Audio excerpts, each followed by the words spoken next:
मानवता के लिए गर्व की बात है। और मैं तो ये चाहता हूं भारत सरकार ने पूरी दुनिया में सर्वे हो कि इन जाहिल लुटेरों ने कितने मंदिर तोड़े हैं, और ये सबसे पहला सर्वे हो अरब के उस मंदिर पे जहां हमारी 365 मूर्तियां थी, सबसे पहले उस पर सर्वे हो, उसके बाद पता चले। और इनका ये झूठ कि हम दूसरों के मंदिरों को तोड़ के अपनी मस्जिदें नहीं बनाते, ये दुनिया के सामने आना चाहिए भाई। पूरी दुनिया में सर्वे होना चाहिए कि कितने धर्म स्थानों पर तोड़ तोड़ कर मस्जिदें बनी थी, और वो सारे स्थान भैया जिन जिन के थे उन्हें वापस दो, सारे स्थान वापस दो भाई। अच्छा, अरशद मदनी ये कह रहे हैं कि वो तो स्वतंत्रता सेनानी है हमास वाले तो। हाँ बिल्कुल, जैसे अरशद मदनी स्वतंत्रता सेनानी है, ऐसे आतंकवादियों के सबके केस यही लड़ता है ना। गुजरात वाले आतंकवादियों के, वाराणसी वाले आतंकवाद, सबके केस ही अरशद मदनी लड़ता है ना। ये तो तालिबान कहां से शुरू हुआ? अरशद मदनी का जो इंस्टीट्यूट है दारुल उलूम देवबंद, वहीं से तो तालिबान शुरू हुआ। ये सारे स्वतंत्रता सेनानी है। इनकी स्वतंत्रता क्या है कि हमें आजादी दे दो कुरान को मानने की, और हम दुनिया की हर औरत से बलात्कार करके उसे मंडी में बेचेंगे, और दुनिया में जो मुसलमान नहीं है उसका कत्ल करेंगे। ये आजादी है भाई इनकी। यही तो इनके लिए सारे स्वतंत्रता सेनानी है। तुम्हारा जो अपना दोस्त होगा वो भी थोड़े दिनों में तुम्हें दिखाई देगा स्वतंत्रता सेनानी निकलने वाला है। जो तुम्हें बड़ा प्यारा होगा ना, वो थोड़े दिनों में स्वतंत्रता सेनानी निकलेगा भाई। इसमें कोई नई बात नहीं है भाई, ये सब स्वतंत्रता से, मदनी भी स्वतंत्रता सेनानी, सब स्वतंत्रता सेनानी है ये। अच्छा सर, ये स्वामी प्रसाद मौर्य कुछ भी बोल जाते हैं अचानक। देखिए ये उनसे पूछना चाहिए, उनके बारे में मैं क्या कहूँ। अच्छा नहीं, अब नहीं ये तो उनसे पूछना। मेरा विषय जो है, मेरा विषय इस्लाम का जिहाद है, और मैंने उसी की स्टडी करी है। बाकी मैं तो अपने धर्म को भी कम ही जानता हूँ। मैं इस्लाम के जिहाद के बारे में कुछ भी पूछना बिल्कुल बेलाग ऐसे बताऊंगा जैसे बोल रहा हूँ, कुछ भी पूछो। तो भैया मेरे अलग अलग विषय हैं, और धर्माचार्य से, और स्वामी प्रसाद मौर्य पे बोलने वाले हजारों धर्माचार्य हैं। एक मुझसे उसके बारे में, विचारे के बारे में क्यों पूछना? और आप साफ बोल जाते हैं ना महाराज जी। तो भाई इस्लाम के जिहाद पूछो, कुछ भी पूछो। मोहम्मद के बारे में पूछो, पूरी जिंदगी मैंने उसकी जीवनी पढ़ी। कुरान के बारे में, किसी के बारे में बिल्कुल ऐसे बोलूंगा जैसे बोल रहा हूँ। अब स्वामी प्रसाद मौर्य के बारे में इतने सारे सन्यासी और भी हैं भाई, उनसे पूछो, वो मेरे विषय पर नहीं बोलेंगे। खैर, मैं सचिन के साथ हूँ हर तरह से, और हर संघर्ष में साथ रहूंगा, और जो भी किया जाएगा इसे न्याय दिलवाने के लिए वो करा जाएगा। क्यों बालियान साहब, करा जाएगा ना, पूरी लड़ाई लड़ेंगे। यति नरसिंहानंद महाराज मैं जूना अखाड़े का महामंडलेश्वर हूँ। मेरा नाम यति नरसिंहानंद गिरी है। मुझे अधिकारियों से इस बारे में कोई बात करने की जरूरत नहीं है। बात करने की कभी जरूरत पड़ेगी तो ऊपर के लोगों से बात करेंगे, अधिकारियों से क्या बात करेंगे? से बात करी आपने कि नहीं, अभी कोई बात करने की मुझे जरूरत लगी नहीं जी। मुझे लगता है कि अगर अधिकारी मान जाए और योगी जी अधिकारियों को थोड़ा ठीक कर लें तो सब मामले ठीक हो जाएंगे।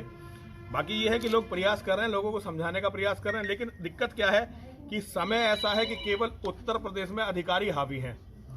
हम नेताओं से बात करते हैं, नेता कहते हैं जी हमारे हाथ में कुछ नहीं है। मैंने इसके बारे में कुछ यहाँ के जिम्मेदार नेताओं से बात की कि भाई इस तरह से सचिन के साथ जो हो रहा है गलत हो रहा है, कह रहे जी हमारे हाथ में कुछ नहीं है, अधिकारी सब कुछ कर रहे हैं। तो ऐसे में बहुत मुश्किल है। हमारी अधिकारियों से हमारा क्या संपर्क हो सकता है?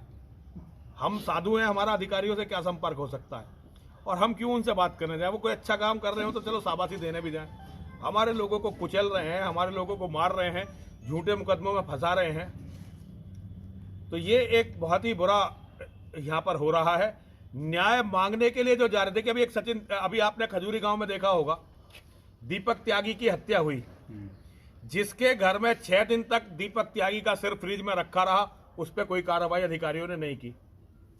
जिन लोगों ने उस बेचारे के लिए न्याय मांगा उन पर सब पर मुकदमे दर्ज हुए हैं। तो ऐसे में क्या, किससे क्या उम्मीद करें और किससे क्या बात करें? यति जी, आप खुद भी इसी तरह के मामलों से प्रताड़ित हैं? बहुत प्रताड़ित है जी, बहुत प्रताड़ित है, बहुत ज्यादा प्रताड़ित है। हम अधिकारियों की मनमानी से बहुत ज्यादा प्रताड़ित है, और कोई भी हमारी न्यायपूर्ण जो मांग होती है अधिकारी उसे उठने नहीं देना चाहते। ये बहुत ही दुखद है। इसीलिए मैं सचिन का दर्द समझ के यहाँ आया हूं। मुझे पता है कि अधिकारी क्या कर रहे हैं। जो हमारे साथ हो रहा है गाजियाबाद में, वो इसके साथ यहाँ पे हो रहा है, बिट्टू सिंघेड़ा और ऐसे लोगों के साथ मुजफ्फरनगर में हो रहा है। अधिकारियों के केवल चेहरे बदल रहे हैं, कार्यप्रणाली वही है जो समाजवादी पार्टी के और बसपा के समय में थी। अधिकारी उसी कार्यप्रणाली के, बल्कि उससे भी ज्यादा दमन पर उतरे हुए हैं, हमारे दमन पर। तो आप मान रहे हैं कि योगी जी जो हैं आपकी और आपके जो समर्थक हैं उनकी बात नहीं सुन रहे? देखिए योगी जी सुनते हैं, योगी जी को पता चलती है तो कार्रवाई भी होती है।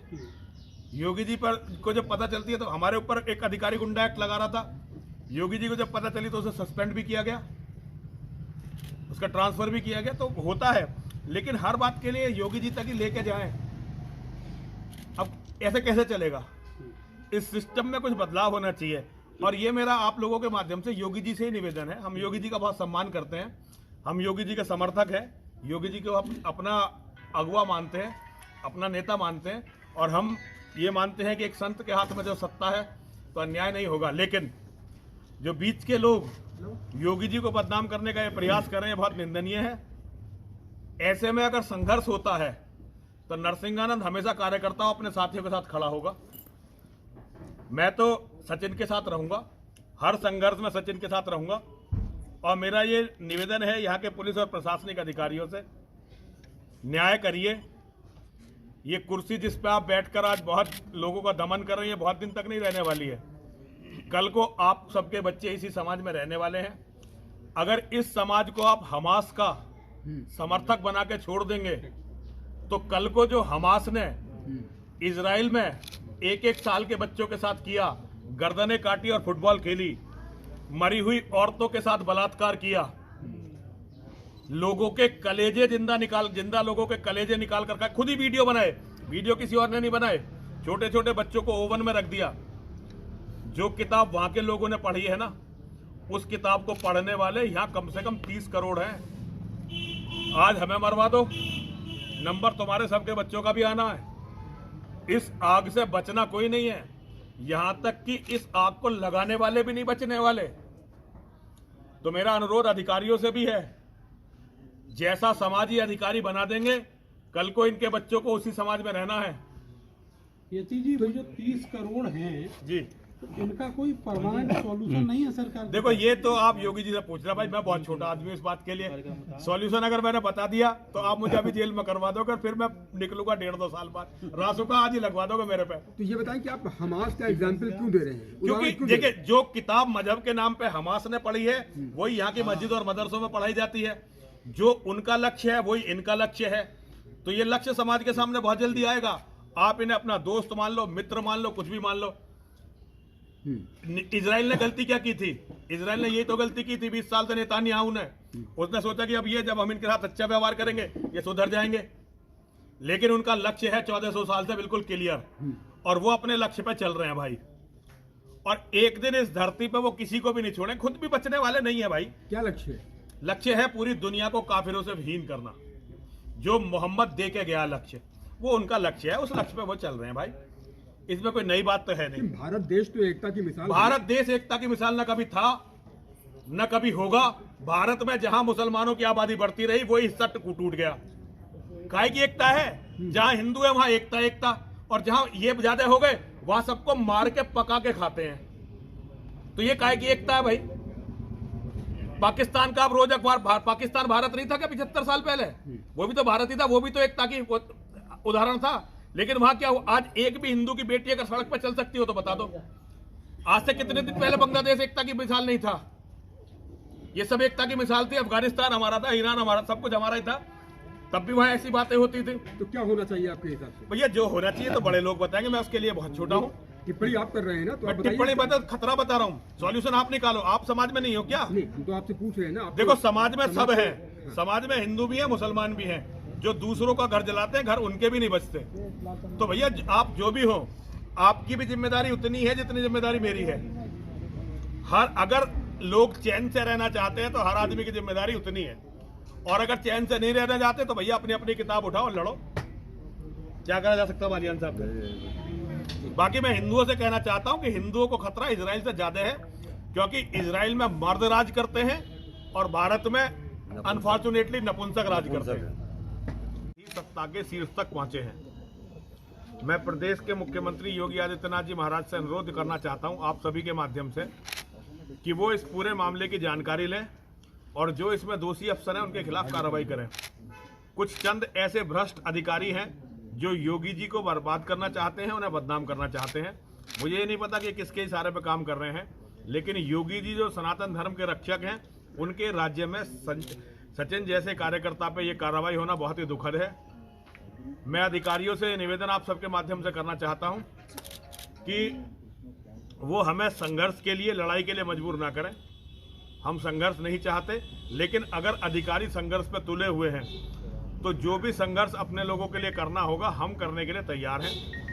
सचिन के मामले में अगर इसे लंबा तूल दिया गया और इसका इसी तरह दमन और इसका उत्पीड़न किया गया तो ये ठीक नहीं होगा।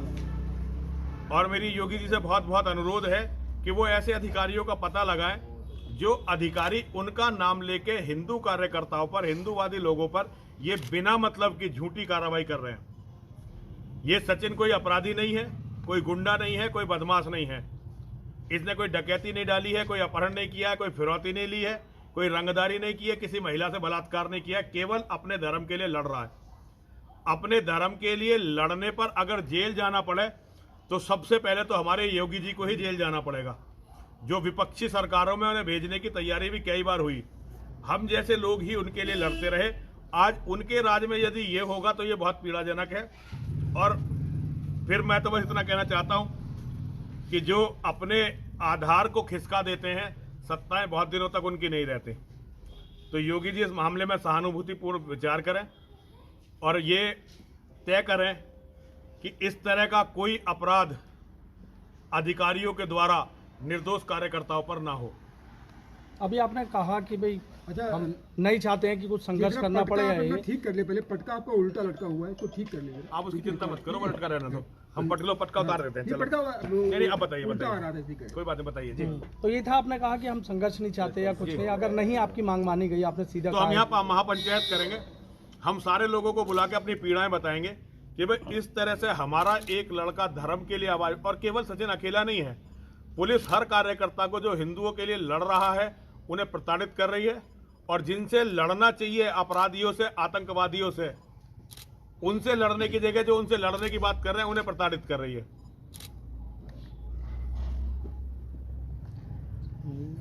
जयकारा